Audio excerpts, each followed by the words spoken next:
আজকের মাহফিল অনেক মা বোন হয়ে আসছে, মা বোনরা আসছে। মেয়েদের অবদান ইসলামে আছে না? উহুদের ময়দানে শুধু পুরুষ ছিল না, মহিলাও ছিল। এই ছাত্র বৈষম্য বিরোধী আন্দোলনে যারা দুনিয়া থেকে বিদায় নিয়েছে এর মধ্যে মহিলাও আছে না নাই? আসতে বলবেন না, আছে না নাই?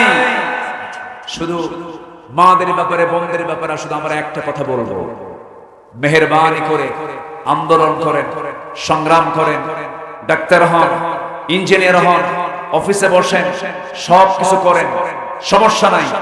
শুধু একটা অনুরোধ আপনাদের কাছে, ছাত্রী সমাজ যারা আছেন, ইউনিভার্সিটিতে যারা পড়াশোনা করছেন, আপনি কেন ডাক্তার হবেন না? পর্দাশীলা মহিলার পেটের অপারেশন করার জন্য পুরুষ ডাক্তার দরকার না মহিলা ডাক্তার দরকার? মহিলারা ডাক্তার হবে, ইঞ্জিনিয়ার হবে, তারা বড় বড় জ্ঞানী হবে, প্রফেসর হবে, তারা শিক্ষিত হবে, কোনো বাধা ইসলামে নাই। কিন্তু মা, দয়া করে কপালে টিপটা না দিয়া, মাথার চুলটা না দেখায়া, সৌন্দর্যটাকে স্বামী ছাড়া অন্য করার সামনে ডিসপ্লে না করে, একটু বোরকাটা পরে, পর্দার পোশাক পরে শালীন হয়ে চলাফেরা করুন। এই দেশের কোটি কোটি নারীরা অনায়াসে আল্লাহর জান্নাতে চলে যাবে, আল্লাহ কাউকে বাধা দেবেন না। আমার দেশের মারা অন্য দেশের মহিলাদের চেয়ে অনেক ভালো, অনেক ভালো। ঘুরেছি তো গোটা পৃথিবীর অনেক জায়গায় ঘুরেছি। আমার দেশের মায়েরা, এদের কাছে ইসলাম বোঝানো, ইসলাম পৌঁছানো খুবই সহজ। কিন্তু এদেশের কিছু ঘাপটি মার্কা, কিছু বদমাইশ নেতৃত্বের জন্য এটা সবচাইতে বড় দায়ী। ঠিক কিনা বলেন? গান বাজনা করানোর জন্য কিছু অভিভাবক আছে, নিজের মেয়েকে মঞ্চে তুলে দেয়, তুই নাচ। জয়পুরহাটে মনে হয় নাই? বিচিত্র অনুষ্ঠানের নামে হাই স্কুলে কিছু অনুষ্ঠান করা হয়, নাচা হয়, অশ্লীল নৃত্য পরিবেশন করা হয়। আমরা প্রশাসনকে, আমরা আইন মন্ত্রণালয়ের দায়িত্বে যারা আছেন তাদেরকে বলবো, আমার মা বোনদের ইজ্জতের দাম আছে না নাই? আমার মার অশ্লীল দৃশ্য, পেট বের করা, পিঠ বের করা, চুল বের করা, এমন নোংরা দৃশ্য আমরা আর দেখতে চাই না। কি ব্যাপার? বিদ্যুৎ আসছে, যে বিদ্যুৎ আসছে আবার বিদ্যুৎ যায়, এটা তো পূর্বের সরকারের বৈশিষ্ট্য।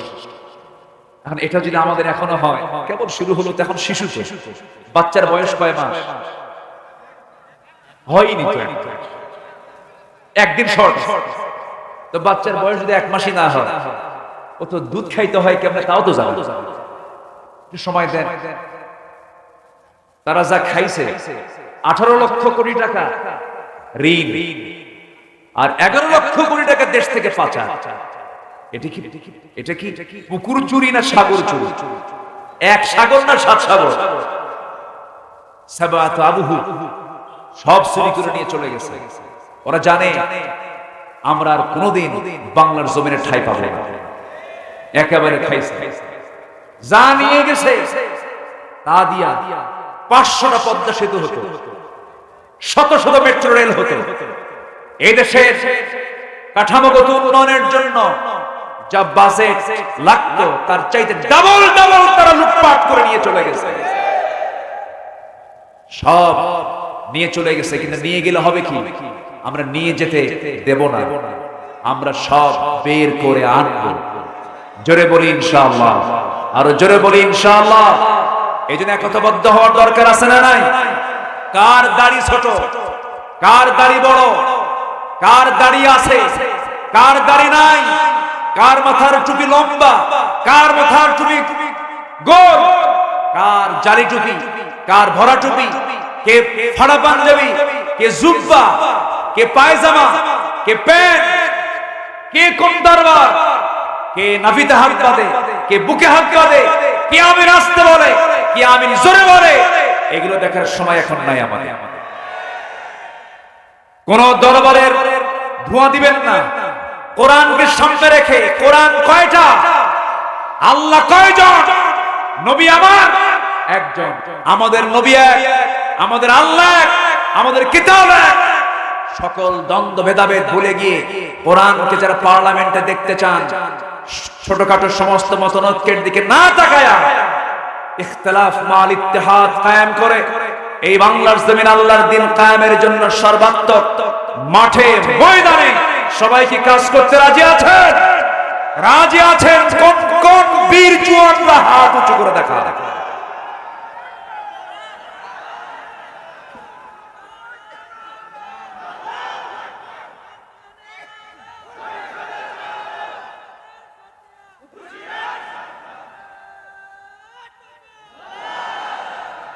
আল্লাহ কবুল করুন, জোরে বলি আল্লাহুম্মা আমিন।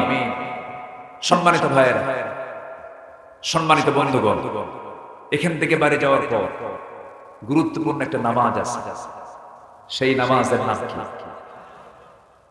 আলহামদুলিল্লাহ। আলহামদুলিল্লাহ।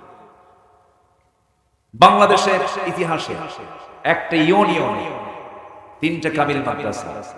কোন জেলা? বুঝলাম না, ছাত্রের চাইতে মাদ্রাসা বেশি। আর ইউনিয়নের নাম কি? মুম্বাই। বোম্ব। এই মুখস্থ করতে তো 3 যুগ লাগে। হানাইনকের মধ্যে আচ্ছা, আলহামদুলিল্লাহ। 1918 সালে এই মাদ্রাসা প্রতিষ্ঠা পায়। এক ইউনিয়নে, গোটা বাংলাদেশের কোথাও এই রেকর্ডটা নাই। 3টা কামিল মাদ্রাসা এবং 3টাই চালু এবং 3টা যথেষ্ট সুনাম নিয়ে এই 3টা মাদ্রাসাই চলছে। বলি আলহামদুলিল্লাহ। রেজাউল করিম ভাই কোন ভাই? ছিল, এখন মনে হয় ট্রান্সফার হয়ে অন্য জায়গায় চলে গেছে। জি আলহামদুলিল্লাহ। তাহলে তো আলেমের এলাকা। আমি ভাঙ্গা চুরা কিছু কইছে আল্লাহ জানে, ভুল হইলে মাফ করে দিয়ে। সম্মানিত ভাই, তাহলে তাহাজ্জুদ নামাজ, 2টা পানি, মানে ওই অশ্রু কখনো জাহান্নামে যাবে না। এক অশ্রু হলো আল্লাহর ভয়ে কাঁদা, আল্লাহর ভয় কাঁদা। আরেকটা অশ্রু হলো দেশ রক্ষা, সীমান্ত পাহারা দেয়। আলহামদুলিল্লাহ বলবেন। তাহলে বিজিবিদের দাম আছে না? অবশ্যই আছে। তারা যদি দেশকে আমানত মনে করে, তারা যদি সীমান্ত পাহারা দেয়, ওই চোখ কখনো জাহান্নামে যাবে না। তাহলে তাহাজ্জুদ আমরা পড়বো না ইনশাআল্লাহ? এখন কি তাহাজ্জুদের সময় হয়ে গেছে? হয়ে গেছে। বাড়িতে গিয়ে ওযু বানাবো। ওয়াজ শোনার শর্তে কি ওযু করা? আস্তে আস্তে উত্তম। ওযুর উপরে থাকলে ভালো। আমার রাসূল মেরাজে গেলেন, জান্নাতে ঢুকে কাউকে পাচ্ছেন না। হঠাৎ করে বেলালের আওয়াজ তার কানে চলে আসে। বেলাল, সাইয়েদনা বেলাল, ধলা না কালো? শুধু কারণে ঘন কালো, চুলও কালো, চেহারাও কালো, শুধু দাঁত শুধু সাদা, খালি চকমকা করে দাঁত, চেহারার কোনো সৌন্দর্য নেই। সাহাবীরা মাঝে মাঝে বলতেন কালো পাহাড় আসে। কি পাহাড়? কালো পাহাড়। রাসূল বললেন, এই সাহাবীরা, আমার বেলালকে কালো পাহাড় বলো না। তোমরা কি জানো আমি হলাম ইমাম আর আমার বেলাল হলো মুয়াজ্জিন? যেরকম সুবহানাল্লাহ। কে বলেছেন? নেলসন ম্যান্ডেলা বড়বাদী বৈষম্যের নেতা। আমার নবীজি ইমামের দায়িত্ব পালন করেন, তার মুয়াজ্জিন বানালেন কালো বেলালকে।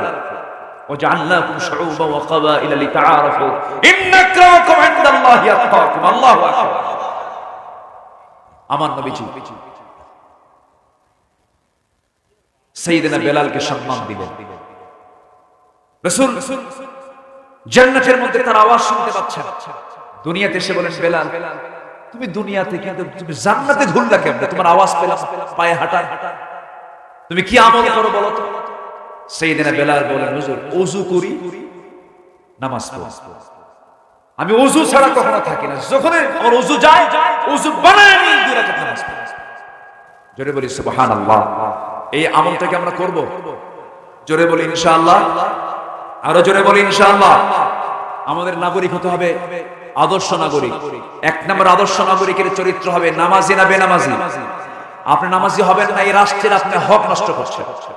একটা আদর্শ দেশের আদর্শ নাগরিক হতে হলে প্রথম শর্ত হলো কয় ওয়াক্ত নামাজ? 5 ওয়াক্ত নামাজ আমরা কেউ ছাড়বো না। রাজি আছেন কারা কারা? হাত উঁচু করে দেখা। জোরে বলি ইয়া আল্লাহ। আমাদেরকে 5 ওয়াক্ত সালাত আদায় করা তৌফিক তুমি আল্লাহ দিয়া দাও। জোরে বলি আমিন। আরো জোরে আমিন, আরো জোরে আমিন। বাড়ির বউ কাউকে দেখাবে না, বাড়ির বউ পাবলিকে না স্বামী পাবলিক করে এমন স্বামী আছে না? বউ কি পাবলিক না পার্সোনাল? বউয়ের ছবি সুন্দর করে তোলে, ফেসবুকে দিয়া আপলোড করে, লেখে স্ট্যাটাস, প্রিয় বন্ধুরা আসো আমার বউটাকে সবাই মিলে জামাতের সাথে দেখি। জোরে করে নাউজুবিল্লাহ। আসতে বলবেন না, আছে না নাই বলেন? বউকে জামাতের সঙ্গে দেখা যায়? বউ দেখবে কয়জন? কার বউ? ভালো করে কম, কার বউ? নিজের বউ না অন্যের বউ? অন্যের বউ দেখা কি? আসতে কর, অনেক কিছু আরাম। আরাম না হারাম? আরো জোরে, আরো জোরে। শালিকে দেখা যাবে, শালিকে আজ থেকে শালিকে দেখা যাবে। শালিকে দেখা কি? কিচ্ছু করে জোরে কর। আচ্ছা, শালার বউ, শালা বিয়া করে না, শালার বউ দেখতে যায় এমন দুলাভাই আছে না? এটা কি সুন্নতে মুআক্কাদ? আস্তে আস্তে শালাকে বলে তুই কি বউ বুঝিস? বউ কেমন কি আমার তো অভিজ্ঞতা আছে, দেখছেন কত বড় লুচ্চা আছে না? বউ দেখবে, বিয়ে করার জন্য বউয়ের পাত্রী দেখতে যাবে, মানে পাত্রী নির্বাচন করার জন্য দেখতে যাবে। ছেলে নিজে না ছেলের বাবা যাবে? ছেলের দুলাভাই যাবে? কে যাবে? ছেলে নিজে দেখবে। দুলাভাইও জায়েজ নাই, বাবা জায়েজ নাই। এগুলো ভুল করে।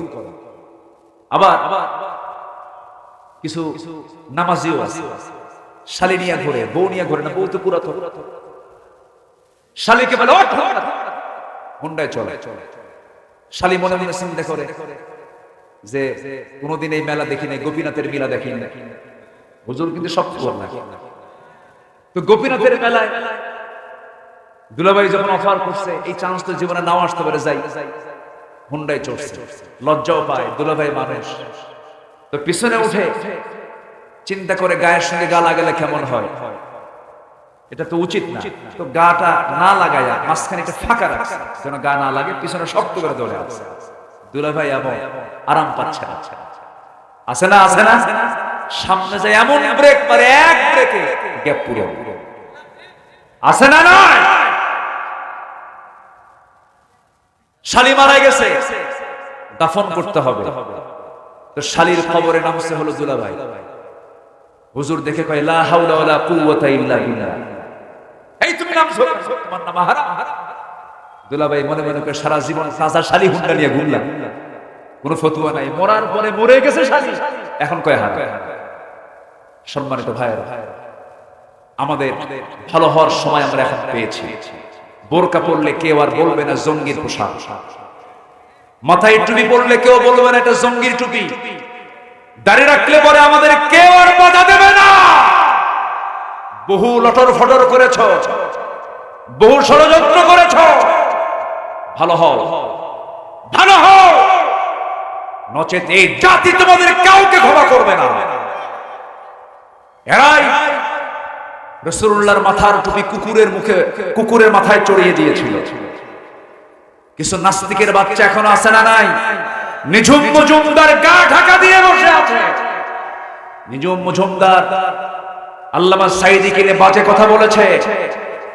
নিঝুম মজুমদার কোথায় আছে খুঁজে বের করতে হবে।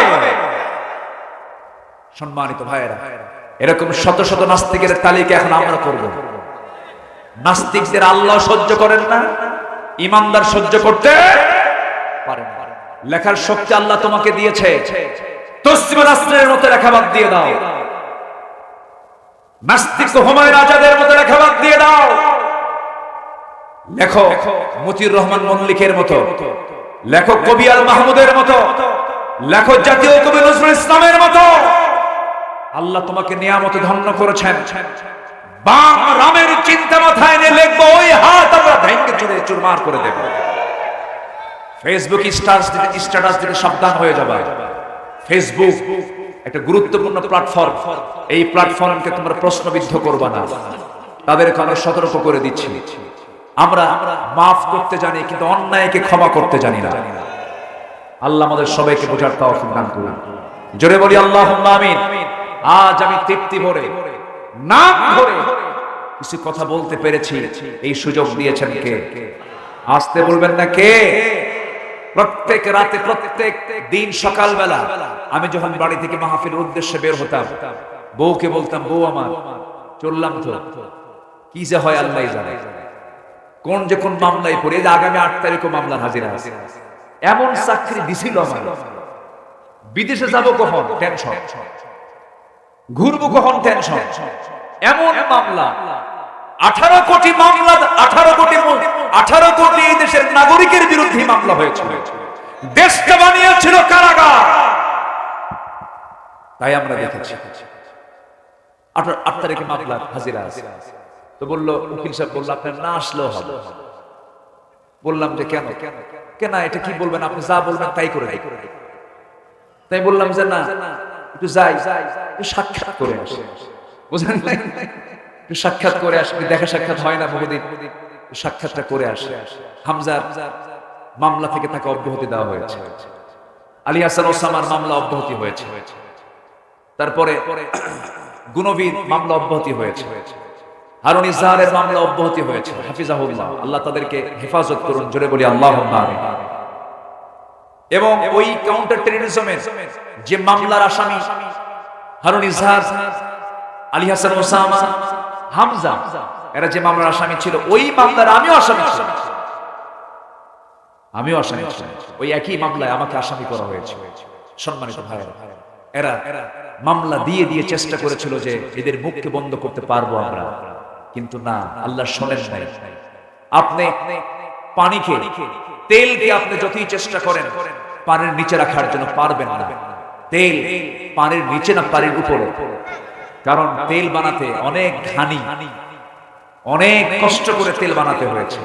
তেল কখনো পানির নিচে থাকতে পারে, হক কখনো বাতিলের নিচে চাপা থাকতে পারে। আল্লাহ মুহূর্তের মধ্যে সবকিছুর ফয়সালা করে দিয়েছেন। এখন আমরা দেশ গড়ব কি দিয়া? আজ তো দেশ গড়ব কি দিয়া? কোরআন কি কোনো কারো বাপের, কারো স্বামী, কারো নেতা, কোন নেতা? কোরআন কার? কোরআন কার? আকাশ কার? জমিন কার? সূর্য কার? চন্দ্র কার? অতএব কোরআন এসেছে কার কাছ থেকে? অতএব শান্তি আসবে একমাত্র এই কোরআন দিয়ে। কোরআনের শাসন বাংলার জমিন আমরা চাই। সবাই চান তো ইনশাআল্লাহ? আর তো জঙ্গিবাদের গালি নাই, আর তো যুদ্ধবাদের গালি নাই, সন্ত্রাসীর গালি নাই। আমরা এখন কোরআন থেকে আমরা চাই। যারা চাবে না, সে যে দলেরই হোক না কেন, সেই ইসলামের দুশমন। আল্লাহ সবাইকে বোঝার তৌফিক দান করুন। আমি আমার কথা আর বাড়াবো না, যতটুকু হয়েছে আমরা বলে ফেলি আলহামদুলিল্লাহ।